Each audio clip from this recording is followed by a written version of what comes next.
Mga nakikita ko pa sa comment, lalo na sa page ng Dicing Gain, ano, ito yung mga one-hit wonder. Alam mo, ito lang masasabi ko doon. Okay lang yun eh. At least nagkaroon ka eh. Kasi hindi naman nagkakaroon lahat nun eh. Tsaka, maski yun lang isang yun, is enough. Oo eh. Kasi yung kantang yun, ang kantang yun, di nyo lang alam kung anong opportunity na ibigay sa amin. It's huge ba? I don't wanna sound mayabang, but you really need siguro mga 20 mini hits or more. Yeah. To equate to its almost achievement. Yung achievement, totoo. Kasi, And at that time, At that time na hindi pa siya tanggap masyado.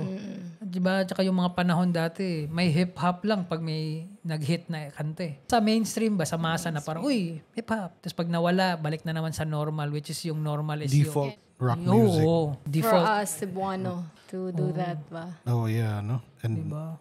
ang daming parang hindrance pa, but you still broke Cebuano, those barriers. English, may Japanese pa, Hip-hop. hip-hop.